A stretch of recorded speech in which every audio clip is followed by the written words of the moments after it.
ओम शांति। 24 अप्रैल 2024।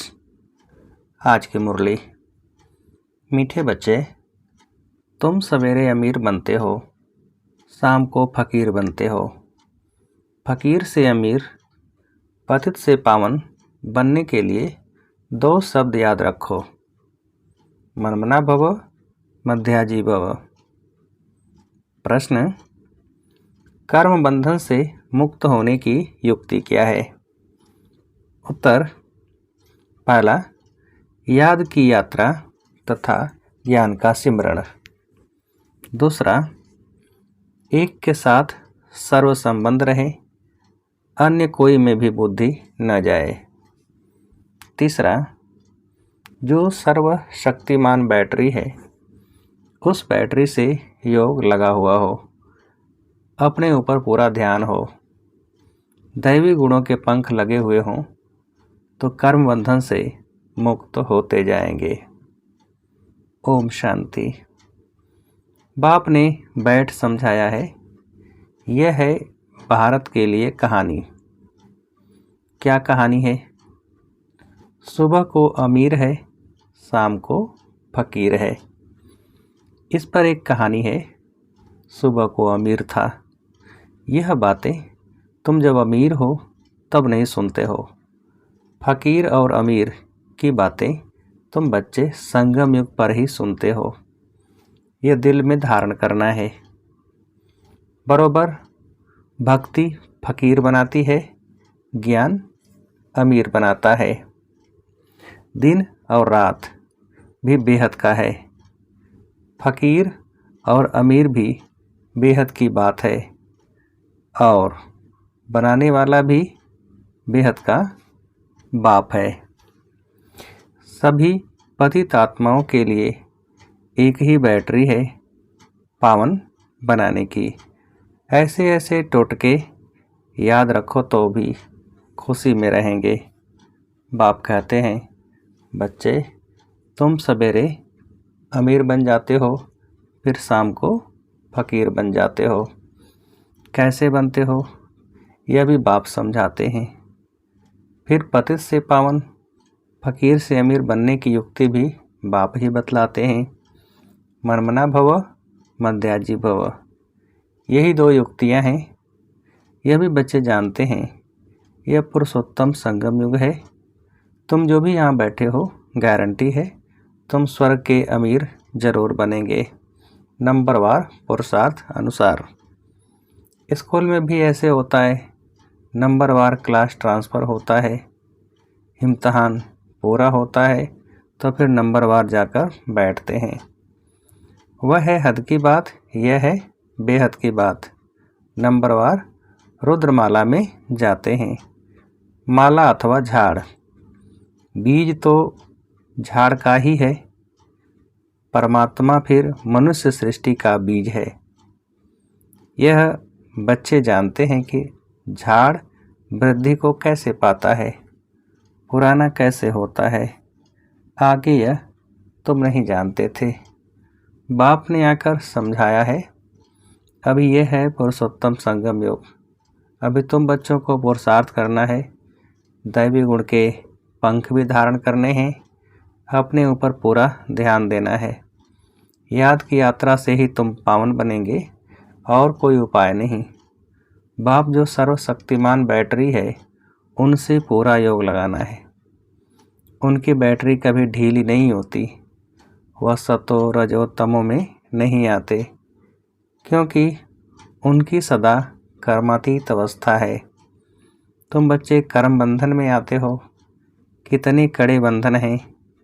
इन कर्म बंधनों से मुक्त होने का एक ही उपाय है, याद की यात्रा। इसके सिवाय और कोई उपाय नहीं। जैसे यह ज्ञान है, यह भी हड्डियां नरम करता है। यूँ तो भक्ति भी नरम बनाती है। कहेंगे यह बेचारा भक्त आदमी है, इनमें ठगी आदि कुछ भी नहीं है।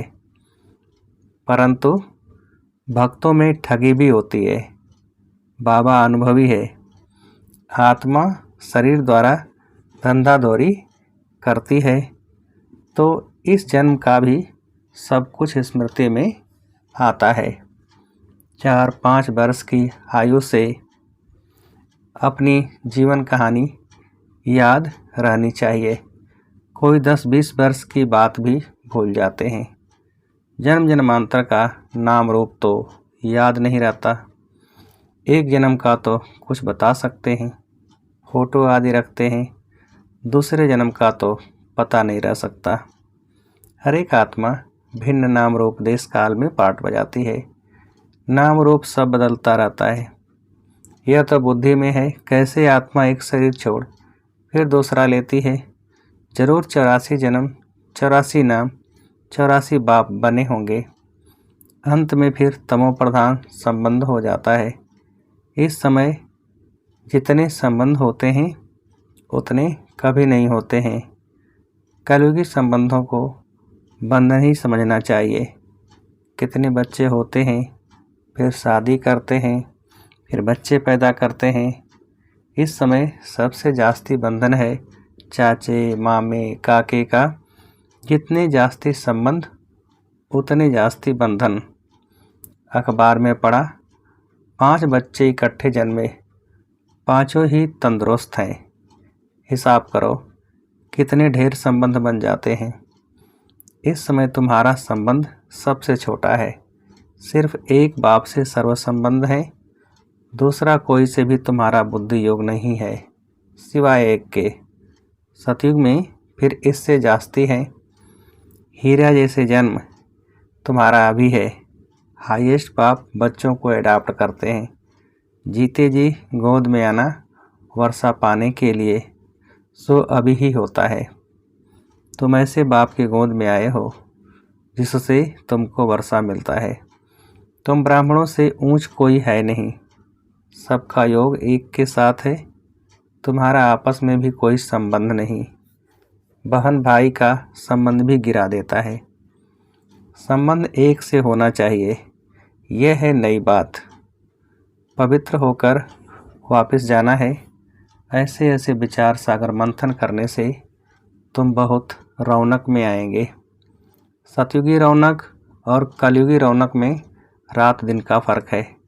भक्ति मार्ग के समय है ही रावण का राज्य। पिछाड़ी में साइंस का घमंड भी कितना होता है। जैसे सतयुग से भेंट करते हैं।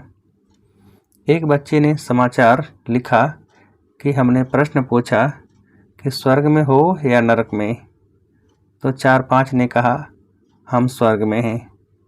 बुद्धि में रात दिन का फर्क पड़ जाता है। कोई समझते हैं हम तो नरक में हैं। फिर उनको समझाना पड़ता है कि स्वर्गवासी बनने चाहते हो। स्वर्ग कौन स्थापन करते हैं। ये बहुत मीठी मीठी बातें हैं। तुम नोट करते हो, परंतु वह कॉपी में ही नोट्स रह जाते हैं, समय पर याद नहीं आते। अब पतित से पावन बनाने वाला परम पिता परमात्मा शिव है। वह कहते हैं मामी कम याद करो तो पाप कट जाएंगे। याद में कोई तो आमदनी होगी ना। याद की रस्म अब निकली है। याद से ही तुम कितने ऊंच स्वच्छ बनते हो। जितनी जो मेहनत करेगा उतना ऊंच पद पाएगा। बाबा से भी पूछ सकते हो। दुनिया में तो संबंध और जायदाद के पीछे झगड़े ही झगड़े हैं। यहाँ तो कोई संबंध नहीं। एक बाप दूसरा न कोई। बाप है बेहद का मालिक। बात तो बड़ी सहज है। उस तरफ है स्वर्ग और इस तरफ है नरक। नरकवासी अच्छे या स्वर्गवासी अच्छे। जो सयाने होंगे वह तो कहेंगे स्वर्गवासी अच्छे। कोई तो कह देते हैं नरकवासी और स्वर्गवासी। इन बातों से हमें कोई मतलब नहीं, क्योंकि बाप को नहीं जानते हैं। कोई फिर बाप की गोद से निकल माया की गोद में चले जाते हैं। वंडर है ना। बाप भी वंडरफुल तो ज्ञान भी वंडरफुल। सब वंडरफुल। इन वंडर्स को समझने वाला भी ऐसा चाहिए जिसकी बुद्धि इस वंडर में ही लगी रहे। रावण तो वंडर नहीं है, न उनकी रचना वंडर है। रात दिन का फर्क है। शास्त्रों में लिख दिया है, काली दह में गया, सर्प ने डसा, काला हो गया। अब तुम अच्छी रीति यह सब समझा सकते हो। श्री कृष्ण के चित्र को कोई उठाकर पढ़े तो रिफ्रेश हो जाए।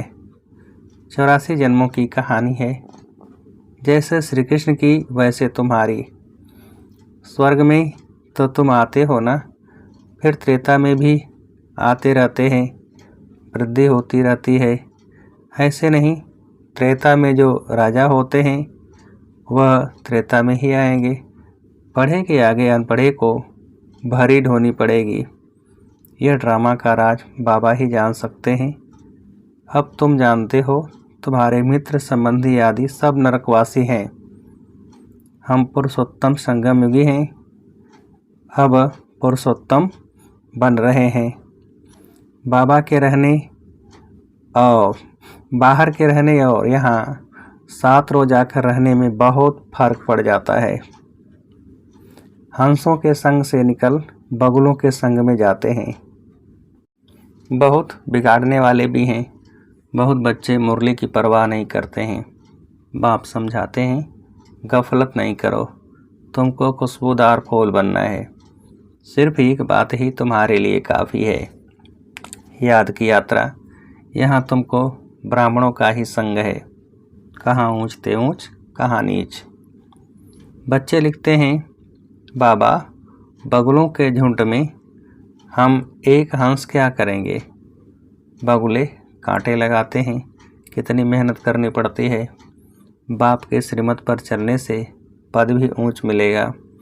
सदैव हंस होकर रहो, बगुले के संग में बगुला न बन जाओ। गायन है, आश्चर्यवत सुनंती कथंती भागंती। थोड़ा भी ज्ञान है तो स्वर्ग में आएंगे, परंतु फर्क रात दिन का पड़ जाता है। सजाएं बहुत कड़ी खाएंगे। बाप कहते हैं, मेरी मत पर न चल, पतित बने तो 100 गुणा दंड पड़ जाता है, फिर पद भी कम हो जाता है। यह राजाई स्थापन हो रही है, यह बातें भूल जाती हैं। यह भी याद रहे तो भी ऊंच पद पाने का पुरुषार्थ जरूर करें। नहीं करते हैं तो समझा जाता है, एक कान से सुन दूसरे से निकाल देते हैं। बाप से योग नहीं, यहाँ रहते भी बुद्धि योग बाल बच्चों की तरफ है। बाप कहते हैं, सब कुछ भूल जाना है, इसको कहा जाता है वैराग्य। इसमें भी परसेंटेज है, कहाँ न कहाँ ख्यालात चले जाते हैं। 1-2 से लव हो जाता है तो भी बुद्धि लटक जाती है। बाबा रोज समझाते हैं, इन आँखों से जो कुछ देखते हो वह सब खत्म होने वाला है। तुम्हारा बुद्धि योग नई दुनिया में रहे और बेहद के संबंधियों से बुद्धि योग रखना है। यह मासूक वंडरफुल है। भक्ति में गाते हैं, आप जब आएंगे तो आपके बिगर हम किसको भी याद नहीं करेंगे। अब मैं आया हूँ तो अब तुमको सब तरफ से बुद्धि योग हटाना पड़े ना। यह सब कुछ मिट्टी में मिल जाना है। तुम्हारा जैसे मिट्टी के साथ बुद्धि योग है, मेरे साथ बुद्धि योग होगा तो मालिक बन जाएंगे। बाप कितना समझदार बनाते हैं। मनुष्य नहीं जानते कि भक्ति क्या है और ज्ञान क्या है। अब तुमको ज्ञान मिला है, तब तुम भक्ति को भी समझते हो। अब तुमको फीलिंग आती है कि भक्ति में कितना दुख है। मनुष्य भक्ति करते हैं, अपने को बहुत सुखी समझते हैं, फिर भी कहते हैं भगवान आकर फल देंगे। किसको और कैसे फल देंगे वह कुछ भी नहीं समझते हैं। अब तुम जानते हो, बाप भक्ति का फल देने आए हैं। विश्व की राजधानी का फल जिस बाप से मिलता है, वह बाप जो डायरेक्शन देते हैं उस पर चलना पड़े। उनको कहा जाता है, ऊंचे ते ऊंची मत। मत मिलती तो सबको है, फिर कोई चल सके कोई चल न सके।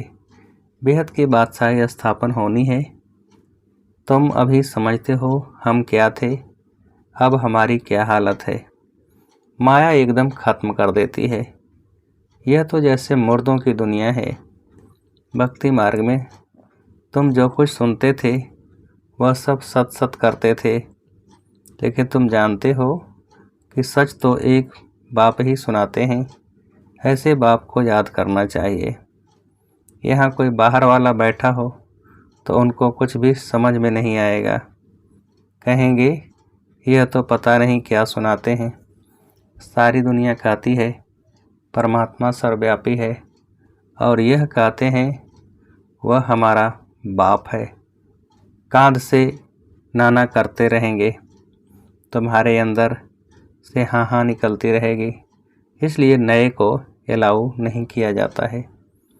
अच्छा, मीठे मीठे से खिलते बच्चों प्रति माता पिता बाप दादा का याद प्यार और गुड मॉर्निंग। रूहानी बाप के रूहानी बच्चों को नमस्ते। हम रूहानी बच्चों की रूहानी बाप को नमस्ते।